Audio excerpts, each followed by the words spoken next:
All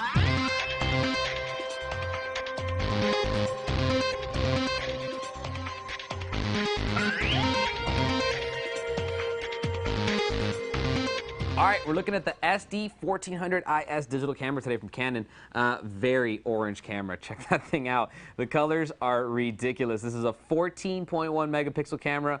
It produces 4320 by 3240 resolution stills, and it does take 720p video. Very, very cool camera. Also has internal image stabilization. I'm going to go ahead and turn this thing on so you can check out the lens. Very nice lens. Also extremely orange. I love how even the writing is in orange on this camera. Like, seriously, give me a sun-kissed. So let's talk about it. 4x optical zoom. It's actually 28 to 112 millimeter if you were to do a 35 millimeter equivalent. F2.8, extremely fast on the wide end. F5.9 on the telephoto lens, so you can take some nice low-light photos. It does have a 4x digital zoom, which gives you a 16x overall zoom, but I can imagine most people are not going to use that because it does lower the quality of your image. On the back, you do have a 2.7-inch touchscreen on the back here. It is 230,000 dots, so very nice image, going to give you a really good preview. Looks very, very sharp, looks real nice. Also has up to ISO 1600, so very high ISO. If you want to take some low light photos, it's going to work really good for that. Of course, it has the optical stabilization, so if you're taking action shots and you're moving, let's see, let's do a little test that I always do here. I'm going to point it at my face.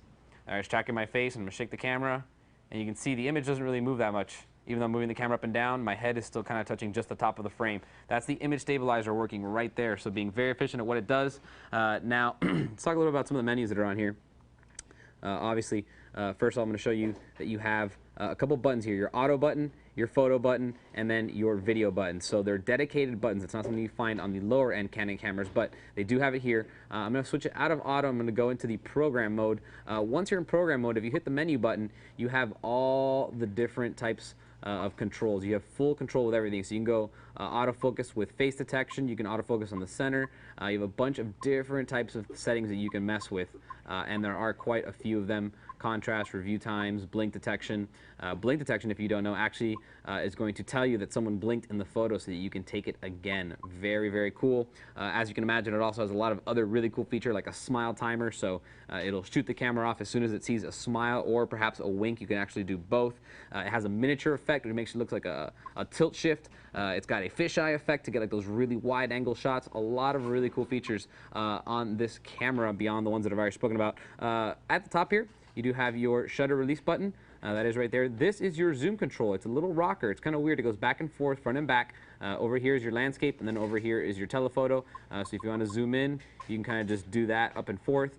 Back and forth, you have your on-off button, your microphone for the 720p video. It does output in .mov, just in case you want to know the format and the compression. Right over here, you do have a flash. This is your focus assist beam for autofocus. Over here, you do have a little hole right here to put a little lanyard in if you so desire. That's pretty useful for such a small camera so you don't lose it. Right in here, very cool place to put it. You have an HDMI and a USB 2.0 port, so if you want to do the video on your television, all you need is a mini HDMI to HDMI cable. If you want to download the photos without a card reader, right there you can just plug in your USB 2.0 and that'll get you out. So it's very convenient, and it closes up nice and tight. Like I mentioned, dedicated playback button, exposure compensation, flash controls, timer control, macro control. This is your set button, and then your display. This is going to toggle through all the different things that you can find on the display. And then finally, your menu button is right there. On the bottom, a couple things going on. First thing right here, standard 1/4 inch by 20 threaded tripod mount.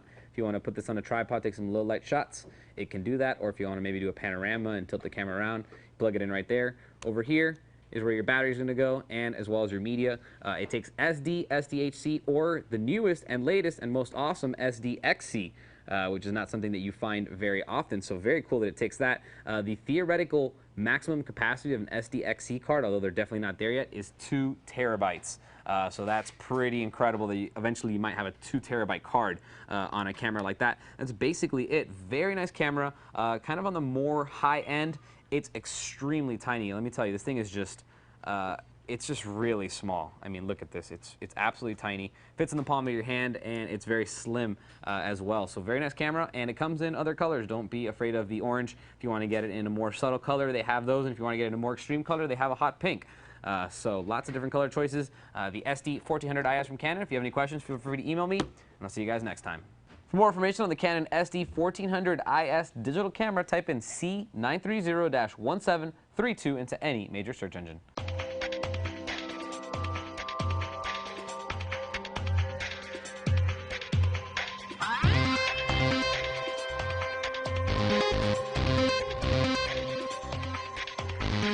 Yeah.